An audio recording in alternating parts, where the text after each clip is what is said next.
Ron Howard has been in show business his entire life, first as an actor and now as an Academy Award-winning director whose newest film, Inferno, is set to heat up box offices when it opens tomorrow. So before we catch up with Ron, let's take a brief trip down memory lane. This land is mine! Give me back my son! Stop! I don't know anything!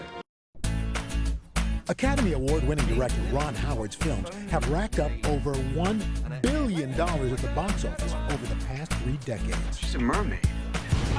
The man behind such blockbuster hits like Splash, starring Tom Hanks as a guy who falls in love with a mermaid.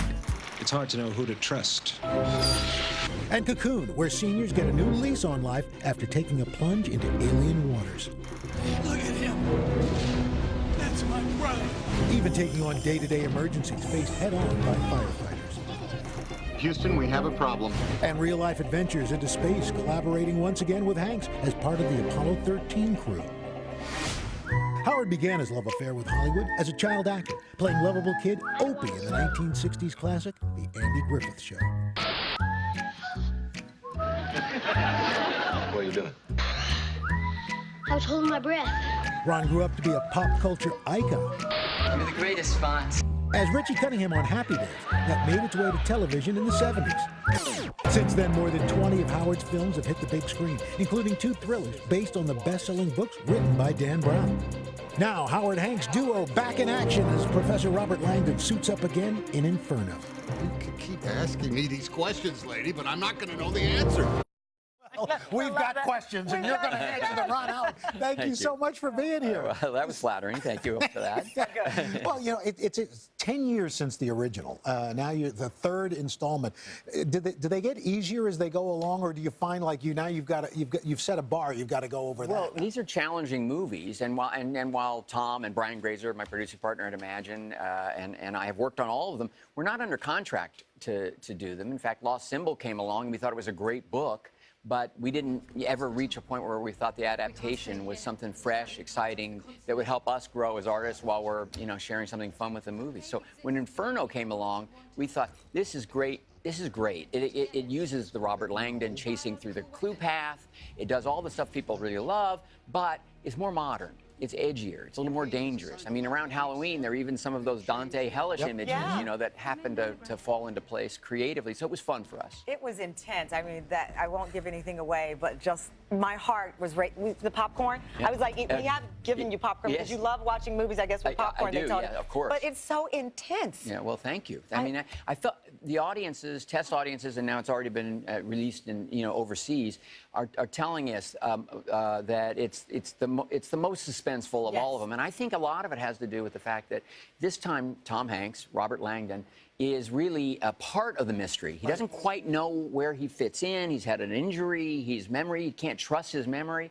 And it's this whole question of trust. Also, a great set of characters. And I think the relationships in this one actually factor into the plot in ways that they didn't before. So I think as an actor's director, I probably enjoyed directing this one most of all. Although I would think that climax, I don't know how much Tom Hanks would have enjoyed that, because you could have killed him in this movie. He was beaten up in this film. He reminded me, we had him underwater on a wire, and going back to Splash, he's good underwater, right? We know that. Some of his best work. And he was game. Look, he's game. He's a pro's pro, and in addition to being a great artist and a consummate team player. But he did stand up out of the the water with and his head had slammed against the pillar and all of it. And he said, Ron Howard, professional movie director, saves the stuff that could kill the star of the movie for the last day. It is so true. But then he gets back at you this past week on SNL. Oh, well, yeah. And does this Ron Howard imitation. Let's we have it. Let's roll a little clip here. Here it is. Hey, it's me. It's Ron Howard. How cool is that? I know. You're probably asking yourself, hey, why the heck am I hosting a pet blooper show? Well, it's simple. Pet bloopers just make me giggle. Okay. You have to grade it. Is that you? Do you see you in that? Well, I'm going to go with the, imitation is the sincerest form of flattery approach. Okay. Tom does that on the set once in a while. He sneaked it in a couple of times, and he actually emailed me, and he said, brace yourself, Ron. I'm doing a whole sketch as you, but it's irresistible. And I got a huge kick out of it. I will. It was admit. pretty good. Well, Ron, we got to ask you about Splash. oh, that's right. Yes. Oh, Splash. Well, we're working on it, and Channing Tatum, Jillian Bell brought us this idea of flipping it. A merman. A merman. And so it's just in development, but it's Brian Grazer's original idea, and so we're sitting there at our Imagine offices, and it's the first time somebody's come up with a take on sort of doing a sequel, and it's by flipping it. And so we'll see how the script turns out. Tom Hanks says he wants in, and he wants to run away with Channing Tatum. Well, we'll see where the screenplay takes us. That's a no. It's a development process.